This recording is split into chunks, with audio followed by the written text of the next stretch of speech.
So many of you are probably quite aware of the use of GoldSim to model engineering systems, hazardous waste, water resources, and so on.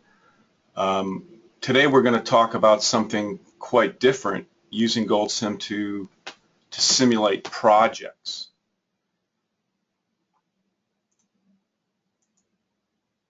In fact, let's start with a little bit of history here, because this might seem a little bit surprising that we're going to use GoldSim to simulate a project.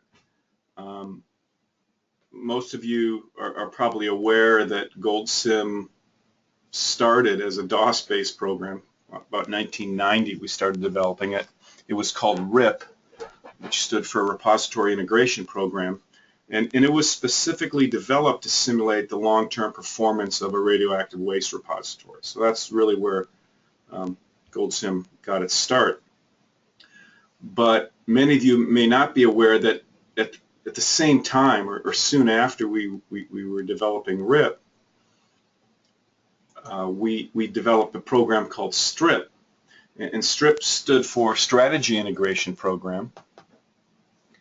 And it was developed to simulate the project of constructing a radioactive waste repository. So at this point we were actually simulating a very large, complex project. You can imagine building such a facility as a 20, 30-year project, very complicated project, and so we actually were simulating that. We constructed a version of RIP. We kind of started with RIP, but we modified it a bit, so we're actually simulating a project. So the whole idea of simulating projects goes a long ways back in GoldSim. And these two applications, not just RIP, but RIP and STRIP, were really the motivation for building a generic tool, GoldSim, that could be applied to a very wide variety of applications.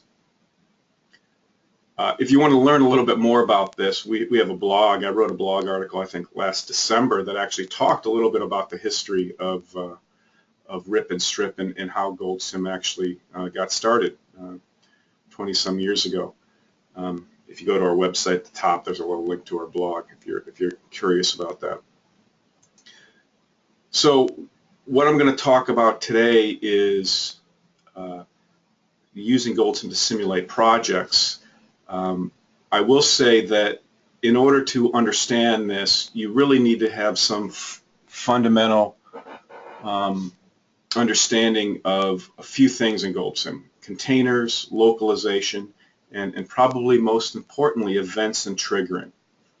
So if these are new concepts to you, you might be a little bit lost during this webinar, because what I'm going to talk about really relies on these concepts quite heavily.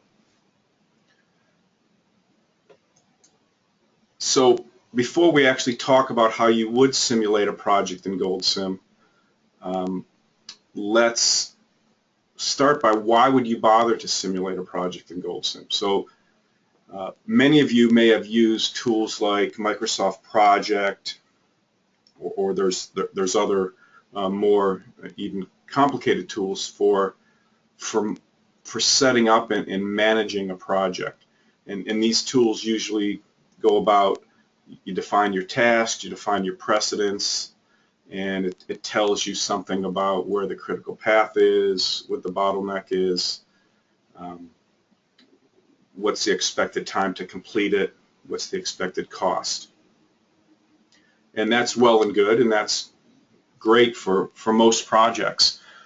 But if you've got a very complicated project, such as building a nuclear waste facility, or building a nuclear power plant, or some very large complex project that has lots of uncertainty and lots of things can go wrong, what we actually want to do is simulate the project. So we're actually going to look at this project not as saying, here's a task, boom, boom, boom, boom.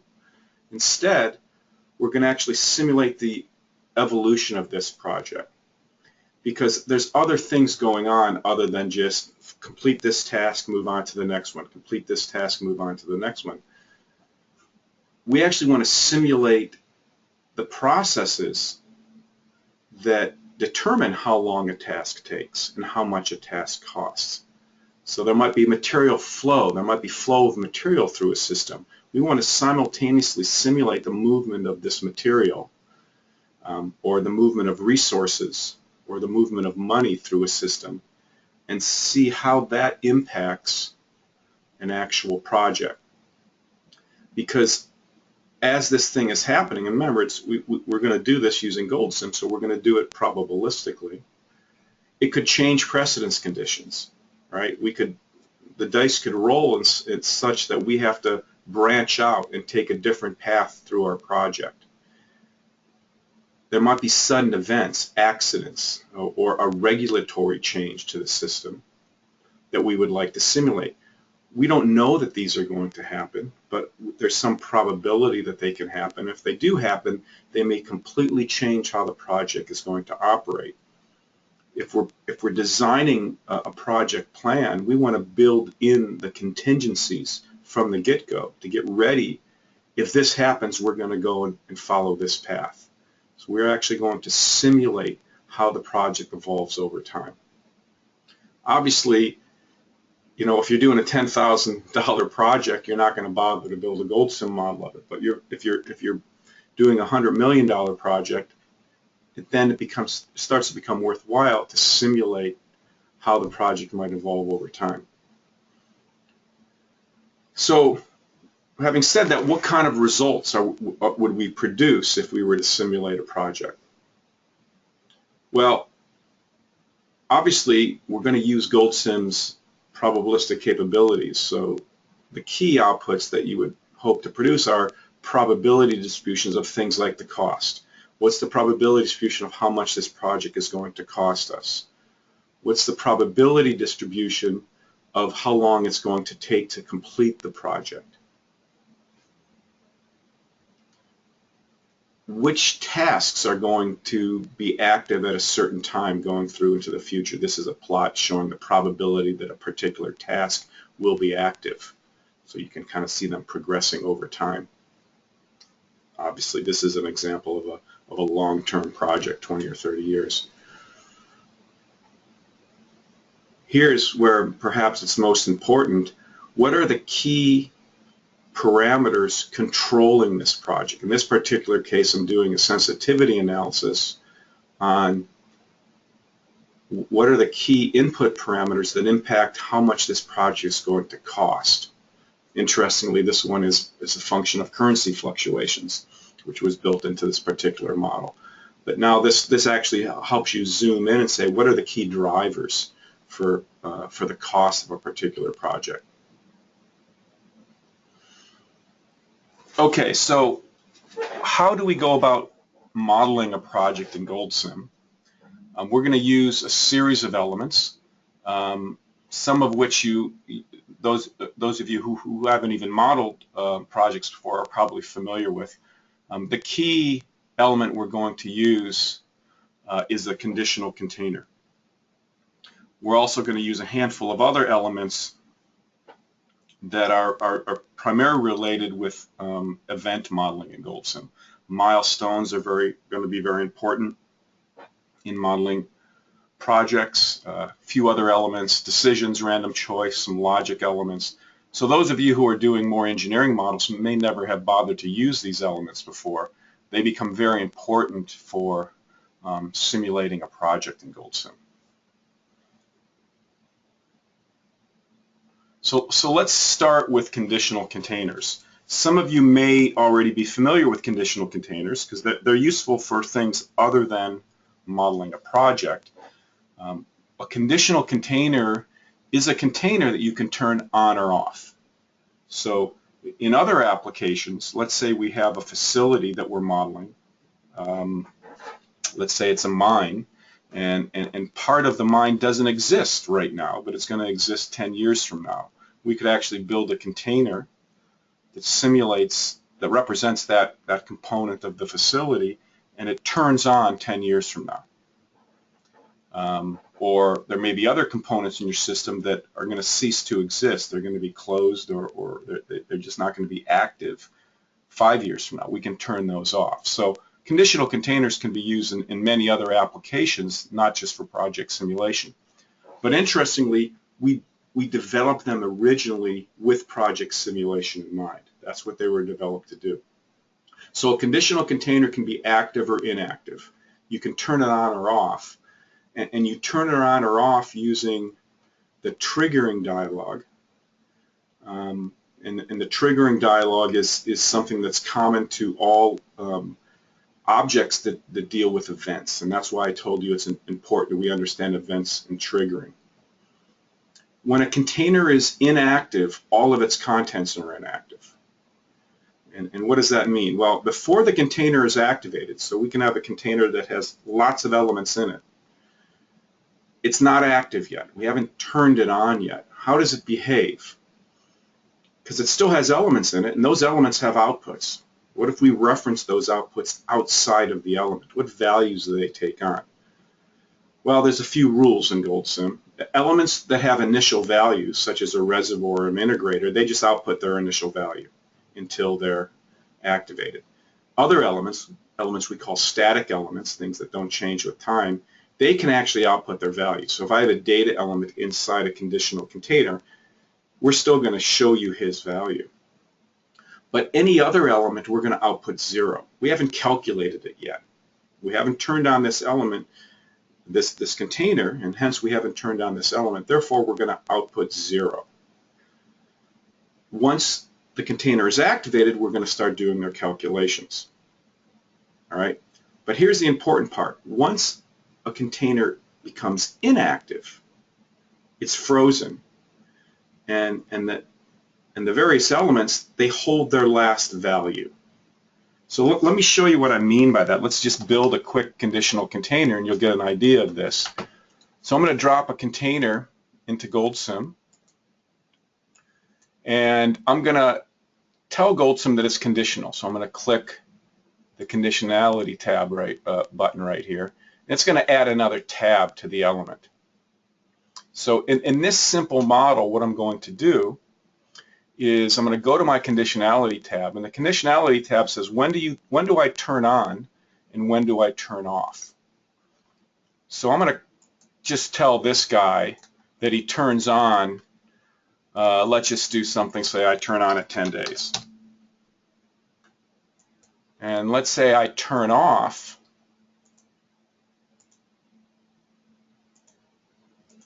at, let's say, 50 days. So I've just told GoldSim that this guy turns on at 10 days and he turns off at 50 days. Let's go inside this element and let's insert a reservoir. And let's say this reservoir represents a bank account. All right. And he starts out, let's say, at $100, and we're going to add $50 per day to this account. All right, so in a regular container, this guy would start at 100 and he'd just go up at $50 per day. Let's see what happens in a conditional container. So we're going to go outside this guy, and we're going to go ahead and run this model now. And now let's go inside the container and plot the bank account. And now you should really get an idea of what a conditional container does. So remember, the conditional container was inactive until 10 days. So even though we said we were adding $50 per day, GoldSim ignored that, says I'm asleep. I'll tell you what my initial value is. It's 100. Now I'm going to start adding $50 a day. At day 50, the container turned off. He became inactive. So again, I ignored what my input rate was. Right? So he's only been active between 10 and 50 days. Before 10 days, he held his initial value. After 50 days, he held his last value. So that's what a conditional container does. It's pretty simple, all right? But once you kind of wrap your mind around this, you're going to see that there's lots of interesting things you can do with a conditional container.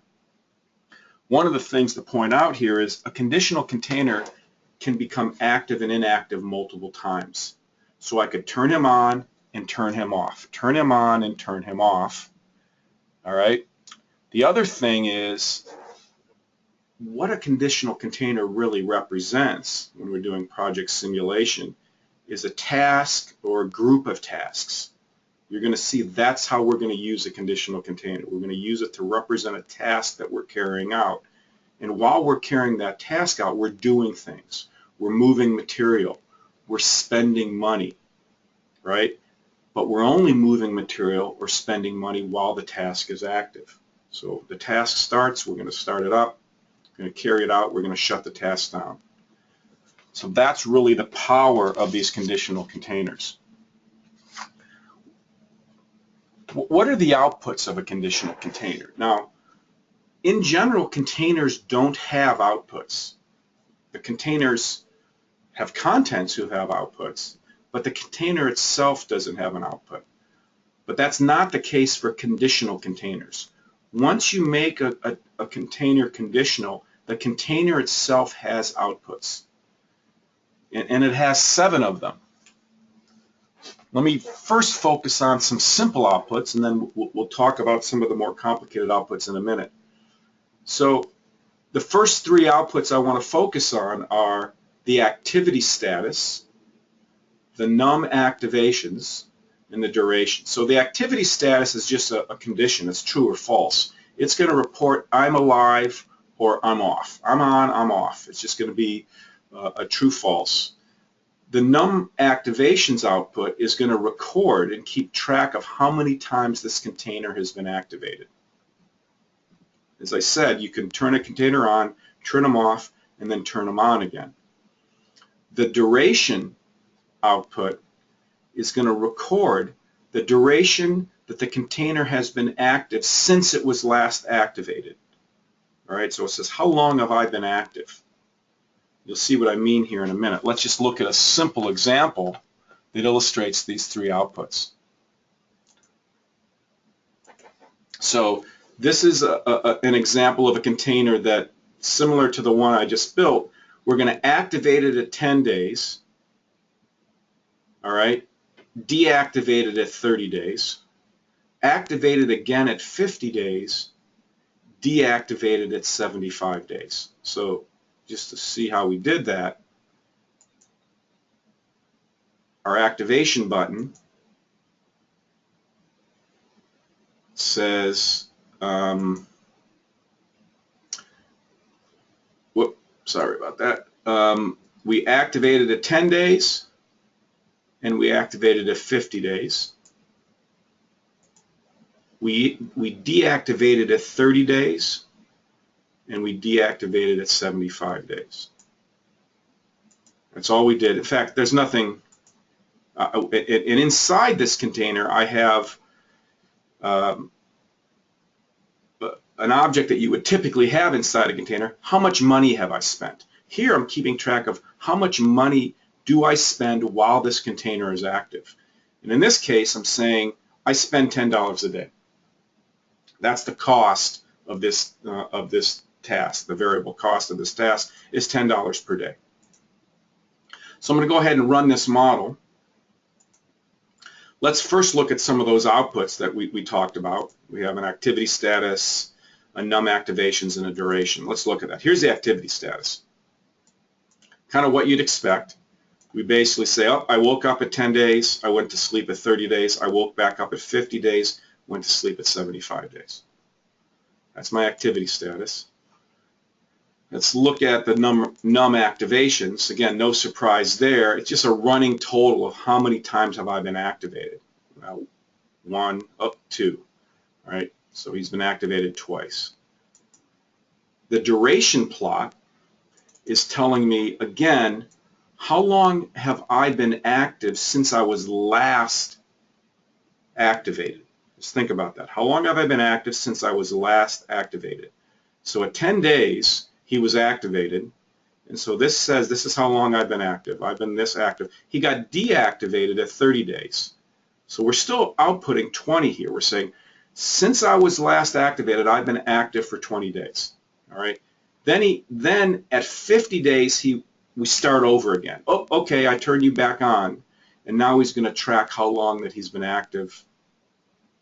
He gets deactivated at 75 days, but he holds that 25 days. He says, this is how long I was active since I was last turned on.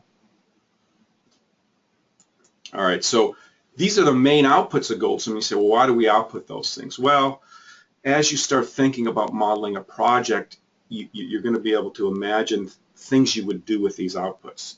You're often going to want to know, how long have I been at this? I want to be able to reference, how long have I been going at this? How many times have I been turned on and off? Obviously, am I active right now? Or is some other task, more importantly, is there some other task in the project that's active right now? I need to know that, so I can reference that output, say, what other tasks are active right now?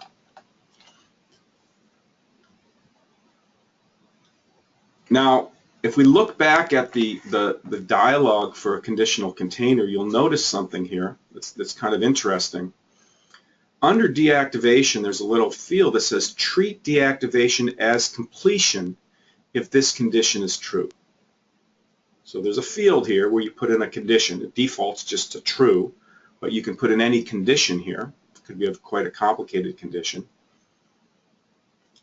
And when the container is deactivated, you can tell GoldSim that I turn this container off and it's either been completed or terminated. All right? If this guy is true at the point I deactivate it, I say he's complete.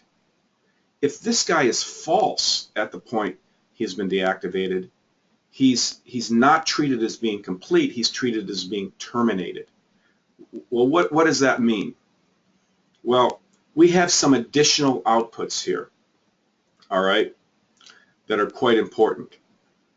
There's something called a completion status, all right? So when the guy is deactivated, GoldSim's going to say, oh, am I complete or am I terminated? If he's complete, this guy gets set to true. Not only is this guy set to true, but we fire an event. We fire a completion event. We can use that elsewhere, and you'll see where we're going to use that in a minute. If I deactivate and that condition was false, it means, so I didn't complete, I terminated. The task stopped, but I didn't finish what I tried to do. All right? In that case, this guy registers as false, and we fire a termination event. So what does all this mean? Why would we do this? By the way, there's another event we fire. Whenever a container activates, we fire an activation event. This is an output. Well, obviously, you can use these events in for other containers. You'll see what we mean by that in a minute. But let's just first look at this. Look at an example where we're using those events. So we'll go back here. I've got a slightly more complicated example here. And in this example, I've got a conditional container. I'm going to call it task 1. It turns on at 20 days and it deactivates at 50 days. So let's go look at that. Our activation says turn me on at 20 days and deactivate me at 50 days. Oh, and by the way, when I deactivate, I'm true. I complete. So it's always, a deactivation always means yes, I'm complete. There's no condition that I put in here. This task right here, task 2, activates when task 1 completes. Well, how do we do that? So I'm defining a precedence condition here. I come over to my conditionality, and under activation, I reference that task 1 completion event that got fired. So as soon as task 1 completes, I trigger task 2 to start. And he never deactivates. Actually, it only deactivates when the whole model shuts down at the end of the simulation. So he just turns on and stays on. Task 3 activates when task 1 activates. All right, so I have a trigger for task 1. I said, wake up at 20 days. Task 3 says, oh, whenever task 1 starts, start me too. All right, so they're happening at the exact same time. So now you can see how we can start to build some precedence conditions here. So if we run this model and we just look at the activity status of these three tasks, it's going to look like this. So you're going to get task 1 starts at 20 days and he turns off at 50 days. Task 2 starts at 50 days, right when task 1 completed. Task 3 started exactly at 20 days, right when task 1 started, and both task 2 and task 3 just continued to operate. We never shut them down. All right, so you can see now how we can start to string together some precedence conditions. So let's just talk about this termination a little bit. Why would you terminate instead of complete an event? And by the way, how would I terminate an event? Well, the way I would terminate an event, I would put a condition in here. All right, so I might come over here and say, only if x was greater than y, right, where x and y are some variables inside task 1, said only if x is greater than y am I going to consider this to be complete. Otherwise, it's terminated. All right, so it got shut down for some reason, but I didn't actually finish what I set about doing. All right, so why would you put logic like that in? Well, that happens sometimes. Sometimes tasks stop, but they didn't complete. You ran out of money. You ran out of resources. You didn't have the bulldozer you needed. You didn't have the staff you needed. So the task is actually stopped. You're not spending money. It's just sitting there, but it's not complete yet. Because it's not complete, there may be some downstream tasks that I can't start. Right? Or maybe the thing is never going to complete. Well, if that's the case, my downstream task, I'm going to have to do something different now. I look back to this other task, oh, that guy isn't complete yet. All right, I'm going to have to go take a different path through my project now, right? So the key point here is whether or not something terminates or completes is going to impact subsequent tasks. It might fire another task to start, or just as importantly, it may actually impact the performance of downstream tasks. So if I didn't finish task 1, task 2 might cost more money because I needed to get some things done in task 1. They never got done. I shut down. Therefore, it's going to be more expensive to carry out task 2. So that's why you would want to terminate instead of complete. Okay. One of the real powers of these conditional containers is a special trigger that's built in only to a conditional container. There's a special trigger. Let's just to refresh your memory on triggers, any element, stochastic, for example, has triggers. Any element that can be turned on or turned off or triggered to do something has a triggering dialog that looks like this. So you may have seen this for stochastic elements. You've probably used it for, you can have a discrete change element in your model. They all have the same triggering dialog. And there's different types of triggers you can add. You can say, oh, when this event occurs, or when this variable changes, or when something becomes true, or at a particular time, right? These are the standard triggers that exist in GoldSim and you've probably used in the past, all right? Conditional containers actually have an additional trigger. And what this additional trigger is called @duration. It only appears in the deactivate trigger for a conditional container. And the way it works is as follows. You're going to reference a variable in there, and it's going to deactivate when the actual duration that the container has been active equals some specified value. So remember, GoldSim is keeping track of how long this guy has been awake. I'm going to put in a number here. It could just be a number. I could say 10 days, all right? And if it says 10 days, when I've been active for 10 days, I'm going to shut down. Now, typically, it won't just be a constant that you put in there. It's going to be some variable that you've defined inside your container.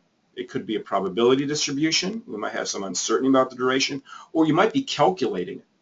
Right? You might be calculating it based on some things that you've accomplished inside that container. You've moved some materials or something like that. So let me show you a little example of that.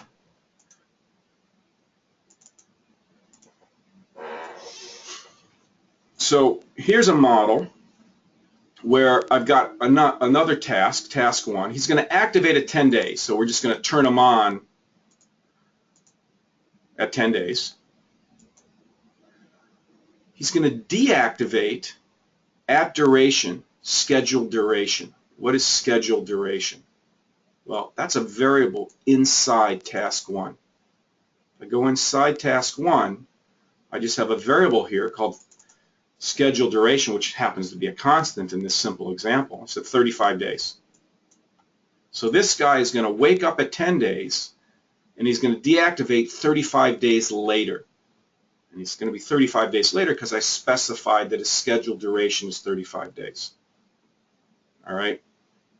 Let's look at what we've done with these other tasks. This guy is going to activate when that guy completes. All right. So we know how that works. We've seen that in the last example I showed you. We're going to activate when my completion event is fired from task 1. So this guy's going to turn on when task 1 completes, which will be at 45 days in this case. This guy's a little bit more complicated. Sometimes you want to start tasks. They're not simple precedents. Oh, I complete, start this guy. Sometimes you might be able to start a task when a preceding task reaches a certain level of completion. He's not complete yet, but he's almost there. So in this case, I want to say, I want to go look at task 1. And when that guy is 80% complete, then I can start. So how did I do that? Well, if you look at task 3, his activation condition says, when the task 1 duration, remember, duration is an output of task 1. We saw that. So I'm going to say, when the task 1 duration is greater than or equal to 80% of his scheduled duration, which is one of the inputs inside that, then I can wake up. Right? So now I've got a little bit more complicated precedence condition. I'm going to wake up when that guy's 80% complete. So if we go ahead and run this model, here task 1 woke up at 10 days. He shut down at 45 days. At 45 days, task 2 woke up, but you'll see task 3 woke up at 37 days. Before this guy actually completed, in fact, when he was 80% complete. All right, so again, you can start to get an idea how you can build some pretty complicated precedence conditions. Just think about those precedence conditions, by the way. For those of you who are familiar with triggers in GoldSim, remember that these triggering dialogues can be quite complex. In particular, I can have various options here. So I can say, oh, when task 1 is complete, I want to start, but I could say only if X is greater than Y. Right? So you could have very complicated conditions because oftentimes it's not just a simple completion event. It might be multiple completions. Right? It might be 4 or 5 things have to happen before I can start up. So for example, let's say that task 3 could only start when task 1 and task 2 were complete. If I wanted to do something like that, there's a number of ways I could program this, but one way is I could say task 1 completion status and task 2 completion status. That would say when both those guys are true, and only when both those guys are true, then I can start. Right, so you can start to get an idea of how you can build some pretty complex precedence conditions just using the simple logic that I've shown you here. Okay, let's get a little bit more complicated now. Typically, when you simulate a task, it's going to have a predefined structure. And therefore, you're going to find that all your conditional containers, you're going to want to localize them, right? Because they're going to have a common structure, if you localize the container, every conditional container, every task can have the same structure, same names, just different inputs. All right? And oftentimes this predefined structure might be pretty complex. There might be stochastics that represent the cost and duration. There might be events that could impact the performance. So let's just look at a couple examples of this so you get an idea of what we mean. Here's a simple model. This guy is actually in our model library. And you'll see that I have various tasks built here. If you go inside a task, it's got a common structure. It's basically got a probability distribution, which is the task duration, all right? And we've got some logic to determine how we're going to define that task duration. This guy then, he deactivates when my task duration is finished. So here's an example of a common structure we have. All these guys have the same common structure. They all look the same on the inside. They have the same names. Obviously, their inputs are different. So there's a simple example of that. Let's look at another example of that. This is another example from our model library. It's a little example project of creating a little project, writing some content and so on. If you look inside here, we've got another structure here where now my duration is I've got some logic to see what kind of duration I'm gonna use. I have some probability distributions and a logic. Each one of these guys have the same structure. All right, they have the same structure, same names. So I've localized them. These are all local containers, so I can use those same names. Let's look at one more example here. Okay, here's two simple tasks. All right, if I look inside the task, I've got a much more complicated structure here. So in this particular logic, what I've got here is I've got a duration, which is a probability distribution, and I've got a cost, which is a probability distribution. In fact, I've got a fixed cost, kind of a capital cost, and a variable cost. All right, but I didn't want to stop at that. I wanted to make it a little bit more complicated. So now I said I'm going to have some random events that can occur. If these random events occur, they're going to trigger a container that calculates how much does that event change my duration, how much does that event change my cost, and I sum all those up. And so in this particular model, we're actually not just simulating random, durations and costs, we're simulating events that could occur that could impact the duration and cost. And you'll see both these tasks have the same structure. Right? They both have the same structure. Obviously, the inputs are different, but they have exactly the same structure. If I were to run this model, I would see something on the cost that looks like this. So here's one realization, here's another realization, here's another realization. You see that each realization, its cost is quite different. Right? It's not just because I've simulated I've sampled a different duration, but I've also sampled different events that can occur that can add to the cost. All right, so here I've built this common structure inside this guy.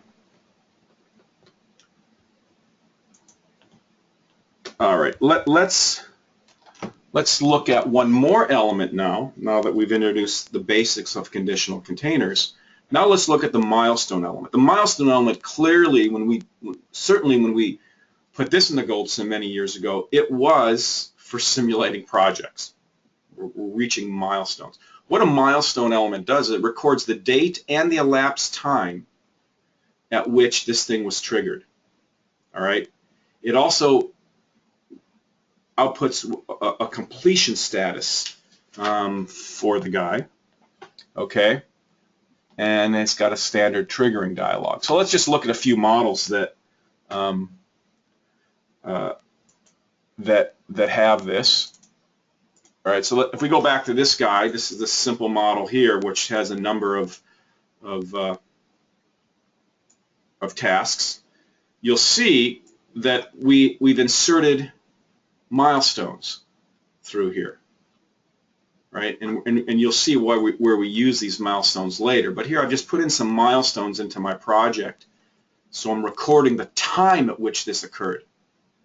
And later on, I actually can look at the time. Well, when did we complete task C? When did we complete task F? All right.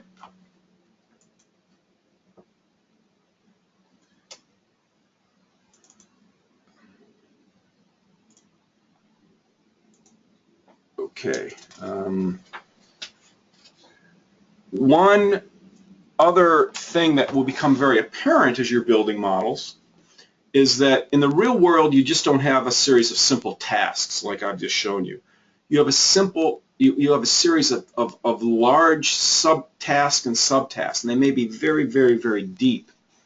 Okay, so you might have one conditional container that represents a group of 100 tasks, and we're going to turn that conditional container on, and then a whole bunch of other tasks can start. So in real projects, we have this deep hierarchy of tasks, and we can do that by nesting conditional containers. A subcontainer can be set to activate when its parent activates. So the parent container turns on, that's going to immediately tell a child container to turn on. All right, so let's look at a model or two that shows that. So this is a model of a power plant being built.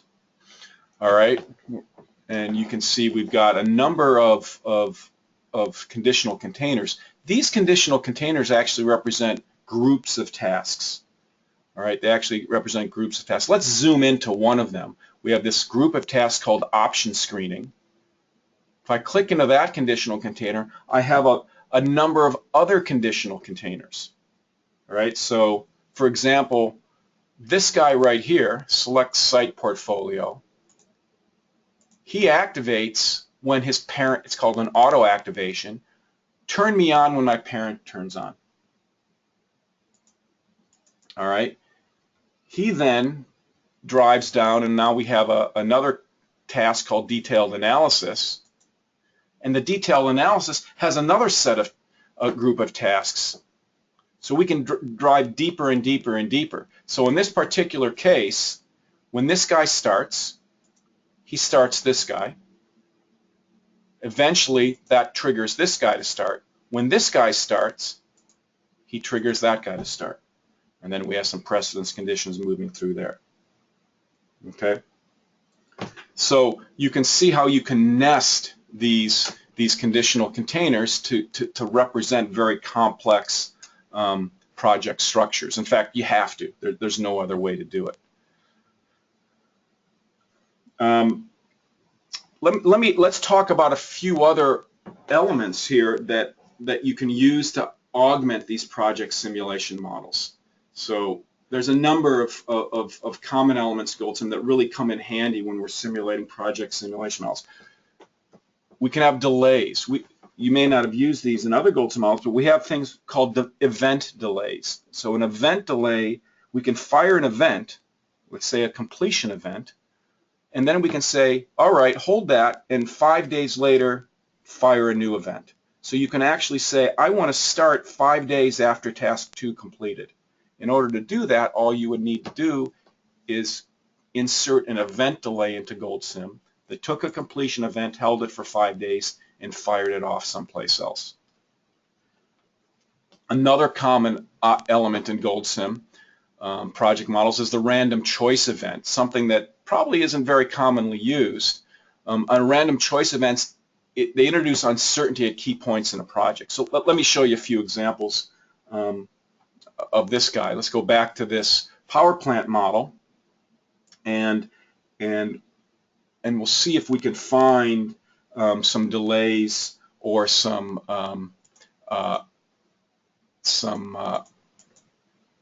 okay, this is a random choice.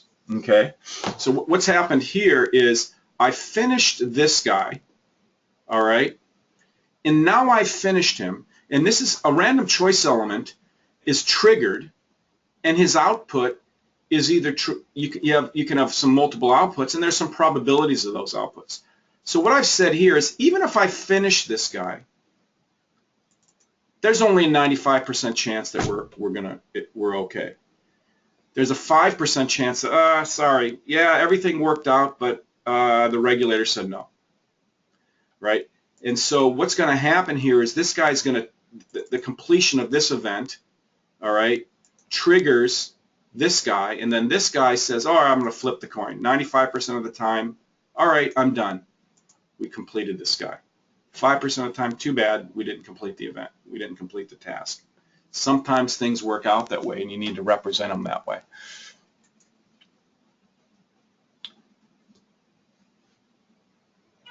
Just see if I can find a, I'll just look, there's a delay, all right? So here's a case where I have a task. This guy right here completes, all right?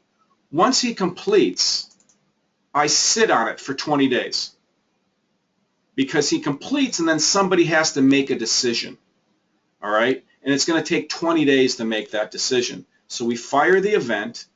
This is called an event delay.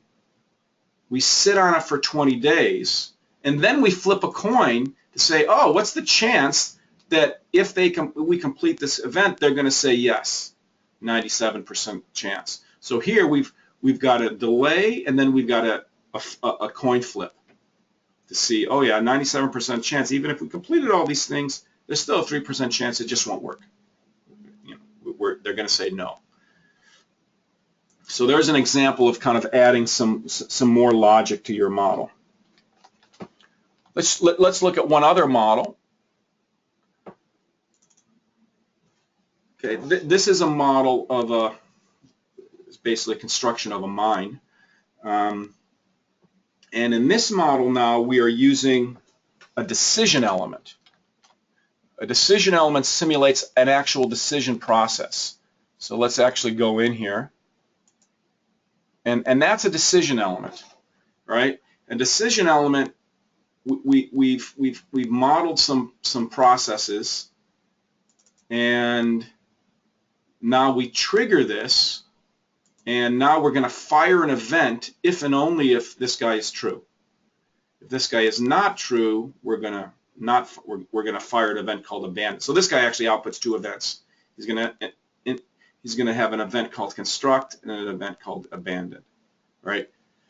This is actually similar to your random choice. Let's just put in a random choice here so you can see how those guys are similar. A random choice element, all right, is triggered, and then he makes a decision. But he makes a decision based on a coin flip, right? If this is true, do this, else do this.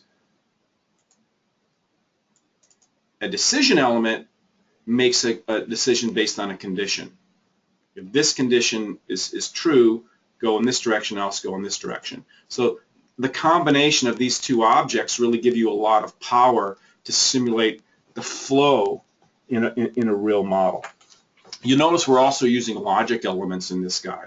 Logic elements are quite nice because they actually can allow you to show the complicated logic that might go into, in this case, a decision. Okay. One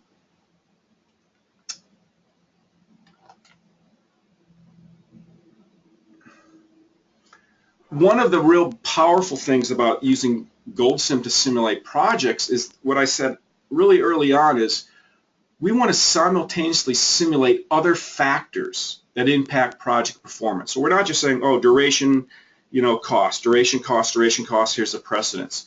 We actually want to build a model within each task to actually simulate what's going on in that task. Maybe we're moving material, for example, or maybe there's resources, staff, or there's a productivity. The productivity of our staff is changing over time. We actually want to model those things, and those parameters then can impact things like the duration and the spend rate. So let me show you an example of that. This is actually a quite complex model. This is actually a model that was built to simulate the cleanup of in this case Hanford, they were actually going to simulate the entire DOE complex. So here's a task. We'll see some of the things we've already talked about. This is a huge task, is clean up Hanford. Let's go inside that guy. Well, we have different parts of that, different organizations. We're going to click into here. All right, whole bunch of other subtasks. All right, we're going to click into here. All right, and a whole bunch of other subtasks. I'm going to click into here, a whole bunch of other subtasks. You see, we can go deeper and deeper and deeper and deeper. This task right here says remove sludge. Okay, what we're actually going to do inside this task is we're actually simulating the movement of material. That's a container that's keeping track of cubic meters of material. All right, so we're actually simulating the movement of material, and this task isn't complete until we've moved enough material or we've processed enough material. So whether or not this task is finished is actually a function of the mechanics of how we're moving stuff in this task. So here we've actually now married an engineering model. We're moving material with the project simulation itself. All right, so this particular task does not complete until we've done everything that we needed to do, and the stuff that we needed to do may have been impacted by a whole bunch of other stuff. We're moving material around this system. So that's one example. I'll show you another example. This is more, for those of you who are familiar with system dynamics, this is a model where we're actually simulating how productive somebody might be, right? I'm actually outputting here the productivity, right? So this is the productivity of somebody. The thing finished at 11 hours, but or 11 days, but this is their productivity as measured as the number of items that they can complete in an hour. And you can see their productivity is not constant, it kind of changes. Why does it change? Well, we built some logic, so why would the productivity change? Well, they're working overtime, they're getting tired, blah, blah, blah. Here is how their productivity changes over time. Well, you can imagine if you built a model like this could then go inside a task, and that would impact the duration of the task or the cost of the task, right? They're working overtime, their productivity is going down, it's going to take a little bit longer. Whatever, you can actually model the actual process of completing a task. And in order to do that, we have to build the logic for the main output of this is what is their productivity as a function of how much pressure is on them and what, how tired they are. We could also model the quality. Right, so in this model, this doesn't just impact the productivity; it actually simulates the quality of their work. Well, that quality of the work now could impact downstream tasks. Right, you say, oh yeah, he finished it, but he didn't do a very good job, and that's going to impact something down the road. So you can build these type of things into a GoldSim model. So that would be a very powerful way to really simulate what's happening in a project. The last thing I want to talk about here to close is that once you've built all this logic into a GoldSim model, oftentimes what we want to do is identify the critical path. All right. Now, when we do a big complicated model like that, currently in GoldSim, this is kind of difficult to do, and I'll show you an example of this.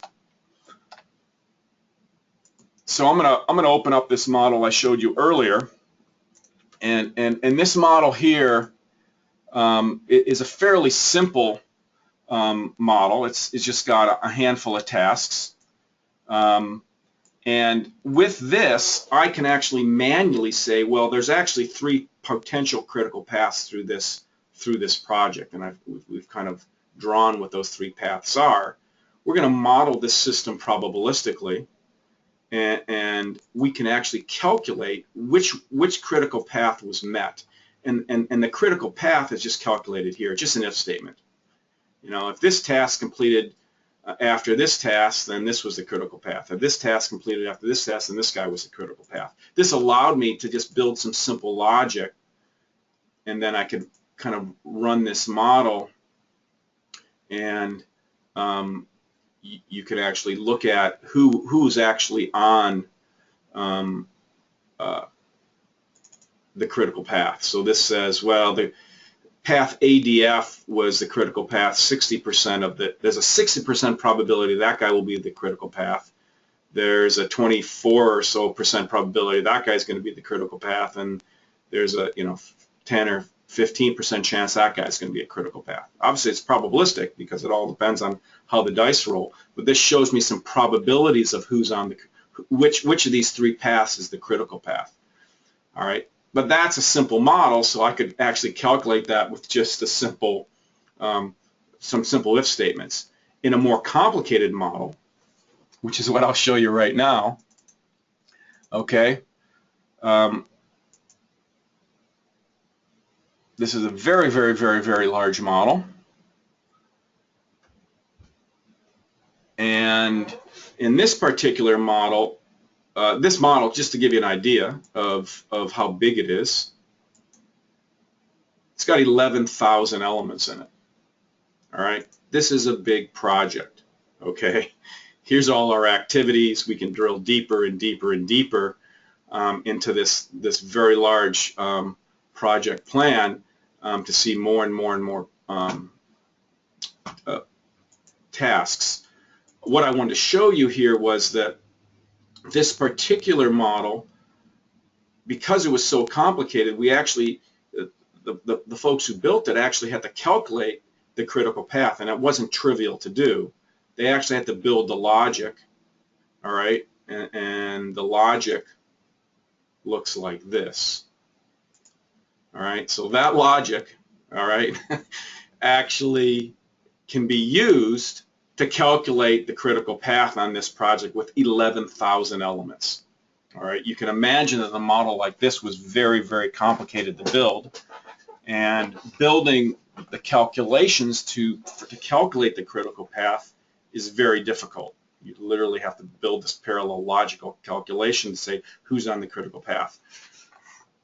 We haven't had a lot of folks use GoldSim for project management, so because of that, we haven't put a huge amount of effort into adding new features. It's starting to pick up a little bit.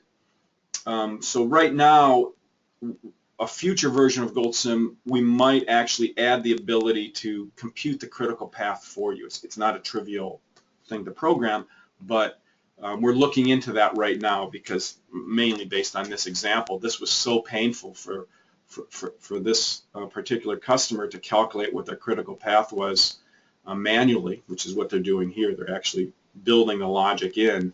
We're looking into a way to kind of back it out for this very flexible, in any way, to calculate what the critical path is, what the critical tasks are. So that may be coming just because more and more people are using GoldSim for project simulation. Okay, that's all I wanted to cover. A lot of material in a short amount of time. Again, as for all these webinars, our goal here is not to really teach you how to do something, but to make you guys aware of something that GoldSim can do. If you wanted to look into this in more detail, there's a lot of documentation in the GoldSim manual about conditional containers. And if you go to our model library, a number of the examples that I've shown you today, for example, this guy right here, where we just have a simple project with multiple paths, that's in our model library. So you can, if you want to get started with project simulation, you can look at a few. There's actually 2 or 3 other project simulations in our model library too. And so that would be really a good way to start if you really want to start using GoldSim to do project simulation. These are simple models, but as I pointed out, GoldSim has been used by some people to build extremely complex models. The model I just showed you it's actually a model that's being used as we speak by the Department of Energy. It's got 11,000 elements in it. All right, it's modeling basically a nationwide project, an extremely large, complex project. So it can be done. Obviously, to model a project of that magnitude, you would only do so if the project was huge. A particular project is billions of dollars, so therefore it made sense to see if we can build a model to simulate this project. So as I said, I encourage you to kind of check out our model library. If you do have questions on how to proceed, as always, send some things to support@goldsim.com, and we'd be quite happy to help you get started in this. Okay, thank you very much for your time, and have a good day.